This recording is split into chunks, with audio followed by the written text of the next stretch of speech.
Olá, meus amigos, minhas amigas, nosso segundo vídeo sobre causalidade e imputação objetiva. Né? No vídeo anterior nós falamos sobre a teoria da conditio sine qua non, que traduz uma relação de causalidade física. Conversamos que o exame dessa causalidade física é feito a partir da eliminação do comportamento que você investiga e a verificação se esse resultado desaparece. Porém, nós temos que, em complemento àquele primeiro vídeo, fazer duas considerações interessantes para vocês.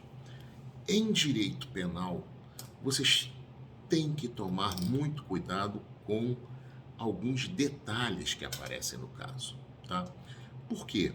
Vou dar um exemplo de questão de prova que eu já vi há algum tempo e depois vou dar um exemplo de um caso concreto especificamente que eu atuei no qual havia essa discussão. Tá? O exemplo primeiro da questão de prova é para provocar em vocês a reflexão. Vocês são acostumados com um exemplo na faculdade que é um exemplo muito simples, de que se fala assim, duas pessoas queriam matar uma terceira, as duas atiram, só um tiro acerta, eu não sei qual tiro que acertou, se foi o da pessoa A ou da pessoa B, e como consequência, como é que fica a responsabilidade penal? Essa questão que é colocada para vocês, ela não é uma questão de direito penal, ela é uma questão de processo penal, porque ela diz respeito a não se ter certeza sobre quem é o autor do disparo que matou. E aí você aplica o princípio do indúbio pro réu e ambos respondem, por tentativa. Deixem essa questão guardada. Ela não é um problema de direito penal. Nosso problema de direito penal é perguntar quem é que causou o resultado. Ponto. Só que quando você adiciona um outro componente da dogmática penal, como o concurso de agentes à relação de causalidade, as coisas se tornam tanto mais problemáticas. E por quê? Vamos ao exemplo, a questão de prova, para que a gente finalize essa estruturação da conditio sine qua non para os senhores. Dois atiradores situados no alto de dois prédios querem matar um terceiro que passará num carro. O atirador A vê que o atirador B está para alvejar a mesma pessoa e resolve prosseguir no plano aderindo à conduta do B. O B não vê. Os dois atiram e o tiro que mata a pessoa que passa, vamos dar o nome de C, é o tiro de B. Se indagarem a você a responsabilidade de B, você não tem qualquer dificuldade. Por quê? B matou C. Você tira a conduta de B, que o C não morre. Então o problema não está na conduta de B. O problema está na conduta de A. E a conduta de A é verdadeiramente a discussão. Por quê?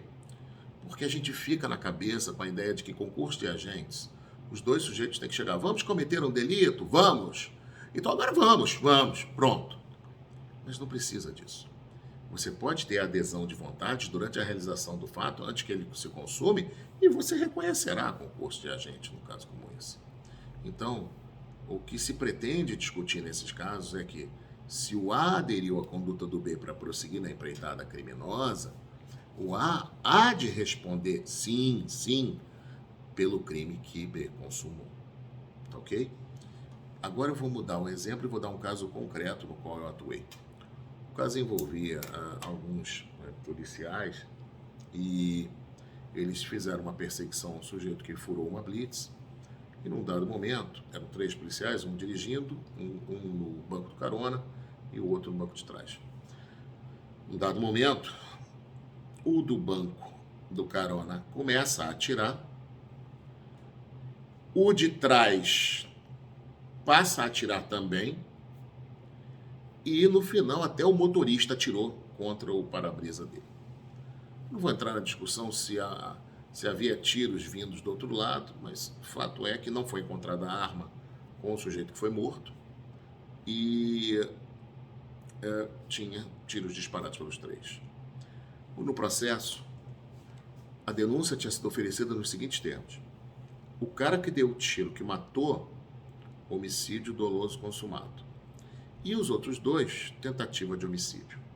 Meus amigos, se nós fôssemos examinar cada um deles atirando de um lugar diferente, sem vínculo entre eles, A atira do prédio A, B do prédio B, C do prédio C, e nenhum deles em absoluto vê o outro, é evidente que cada um responde pelo que fez. Então, o que matou responde por homicídio doloso consumado, e o que não matou por homicídio tentado.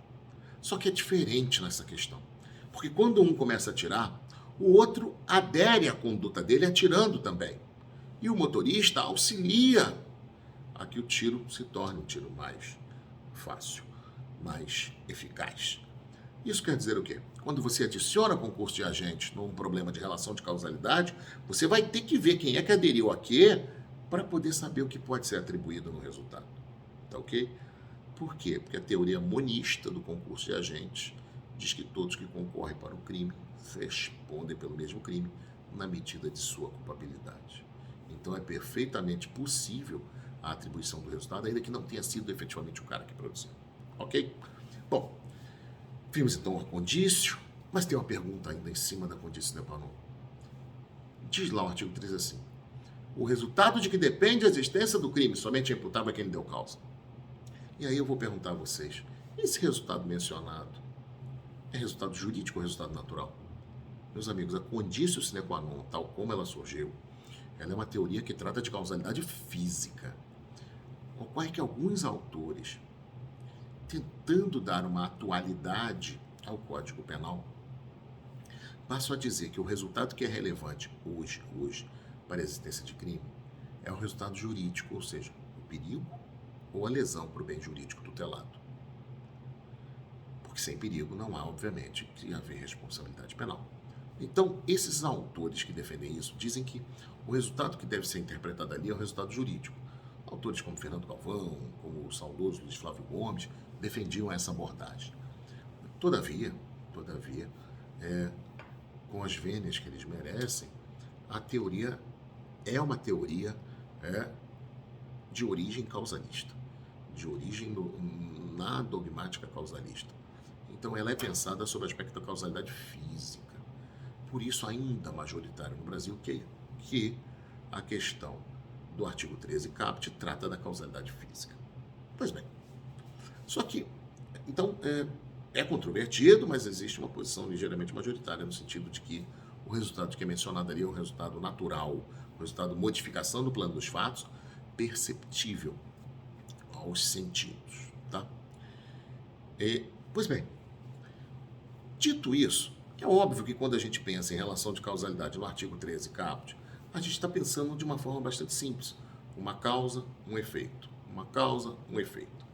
Contudo, pode ser que nós tenhamos uma interação de causas para produzir um resultado. Pode ser que surja para a gente o que se chama de concausalidade, ou concausas. Mais de uma causa que leva à produção do resultado. Tá?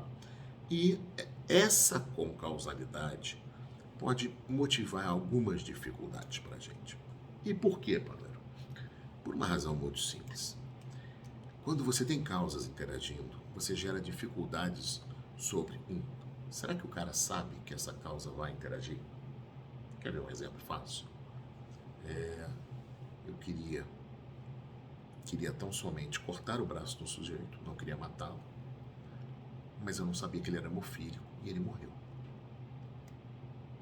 Você não tem dúvida nenhuma que se você tirar a relação da conduta do sujeito com aquela corte no braço, a pessoa não morre. Mas será que eu posso atribuir? Porque você tem a hemofilia juntamente com a facada. Isso provoca dificuldade pra gente. Então, vamos separar aquilo que realmente não precisamos nos preocupar e deixar apenas o que gera preocupação. A doutrina fala em dois tipos de causas: as absolutamente independentes e as relativamente independentes. Essas daqui, as absolutamente independentes, são aquelas que criam cursos causais absolutamente autônomos. Elas não dão problema pra gente. Basta que você pergunte qual foi a causa que levou ao resultado. Só isso. Quer ver? Vamos imaginar então que eu coloco veneno na comida de alguém para matá-lo e um terceiro vem dar uma facada nessa mesma pessoa, tá? Hipoteticamente. Eu botei veneno, eu sou uma causa antecedente e o outro deu a facada. Mas ele morreu do veneno. Qual é a causa da morte? O veneno. Ah, eu dei o veneno A e o fulano deu o veneno B. Mas quem matou foi o veneno B. O meu veneno não conseguiu matar. Dava para matar, mas não matou. Esse aqui foi mais eficaz. Qual é a causa da morte? O veneno B. Então, causas absolutamente independentes não geram problema para a gente na hora de examinar a relação de causalidade. Será a causa aquela que produziu o resultado. As causas relativamente independentes é que dão problema. É a hemofilia, no exemplo.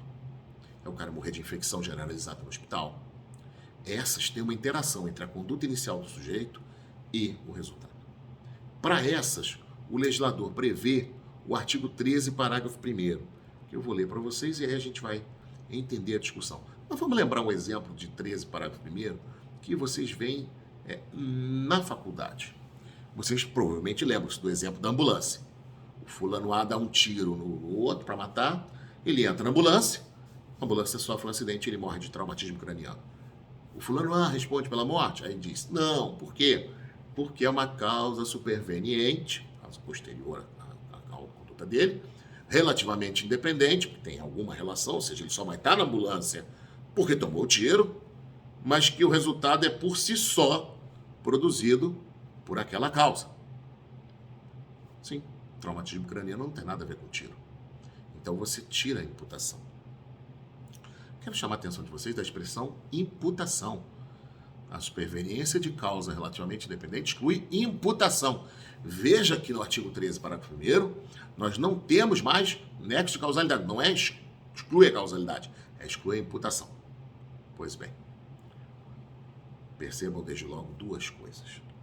A regra geral da relação de causalidade no Brasil é a conditio sine qua non. O parágrafo 1º é um temperamento dessa regra, porque a regra geral é conditio. Então, pensa agora nesse exemplo do tiro. Eu dei o tiro, o cara entrou na ambulância e morreu no acidente. Você concorda que, do seu ponto de vista físico, eu continuo sendo causa daquele resultado? Você tem que concordar. Por uma razão simples. Se você tirar o meu tiro, o cara não morre. Só que ele não morre do jeito que eu botei em marcha a causalidade. Ele morre pelo acidente. Por isso eu não imputo, não atribuo juridicamente a ele o resultado. É esse o exemplo que é usado aqui. Só que, meus amigos, a primeira observação aqui é saber qual é a teoria adotada pelo 13, parágrafo 1º. Bom, ao lado da teoria da conditio, existem outras teorias que tentam estabelecer também aquele problema de relação de causalidade. A teoria da conditio não foi a única, surgiram várias tentando explicar. E a teoria da causalidade adequada, defendida por von Kries, era uma delas. Para essa teoria, causa não é qualquer antecedente necessário a um resultado. Não é qualquer coisa que leva ao resultado. Mas sim, aquele antecedente que é o mais adequado à produção do resultado. O único senão dessa teoria, meus amigos, segundo autores como Fernando Galvão, é que ela parte de um critério a priorístico. Ela define a priori o que é mais adequado e o que é menos adequado. Então, o tiro é mais adequado a matar que a pedrada. A paulada é mais adequada a matar do que a mesma pedrada. O veneno é mais adequado a matar do que a paulada. Então, você tem um critério a priori que diz, quando você, juiz, estiver diante das diversas causas, qual é a causa que produziu o resultado. Apesar de ser assim, ser uma teoria que tem um critério a priori, olha como é que o código fala. A superveniência, acompanha aí no seu código, no 13, parágrafo 1º do CP. A superveniência de causa relativamente independente exclui a imputação quando por si só, olhem bem, produziu o resultado. Quando ela fala produziu o resultado, ela está falando que esse exame é feito depois que aconteceu. Então não há um critério a priori. Fernando Galvão diz que 13, parágrafo 1º do Código Penal não adotou a teoria da causalidade adequada. Diz ele que o que está adotado ali é um corretivo de caráter normativo para a condício sine qua non. Você pega a condício que fala de causalidade física, você já temperou ela com o problema do elemento subjetivo, dolo ou culpa, elemento normativo, culpa, e você agora está temperando ela quando tem com causalidade. Para quê? Para que restrinja a causalidade. Então, Galvão diz que não se adota a causalidade adequada. Todavia, meus amigos, existe um acórdão relativamente recente da 6ª turma do STJ, no qual a ministra Maria Tereza diz que o 13, parágrafo 1º, adota a teoria da causalidade adequada, do von Kries. E aí, isso é um problema para a gente, porque não casa com a dogmática penal. Eu confesso a vocês que simpatizo com a posição do Fernando Galvão por esse aspecto de que a análise da causa mais adequada é feita depois, e a teoria da causalidade adequada faz uma abordagem antes. Mesger defendia uma outra teoria, a teoria da relevância jurídica, dizendo que a abordagem quanto às causas deveria ser feita sob uma perspectiva jurídica. Dito de outro modo, tentando ser mais claro, quando o código fala ali que você tem uma causalidade que é corrigida por conta da causa que vem posteriormente se revelar mais adequada, para a Mesger, você na verdade estaria examinando o que juridicamente é mais importante para a produção do resultado. E aí vai aqui uma dica para você dar um colorido especial na sua prova. Você pode citar Francisco Munhoz Conde, um dos maiores autores espanhóis ainda vivos. Ele diz o seguinte, que no fundo hoje em dia a relação de causalidade sofre corretivos próprios da teoria da imputação objetiva, que é uma teoria de caráter normativo. Não é causalidade física, é causalidade jurídica, normativa, valorada segundo determinados critérios que nós veremos adiante. Então, com isso, nós encerramos esse nosso segundo vídeo. 13, parágrafo 1º, à luz do STJ, causalidade adequada.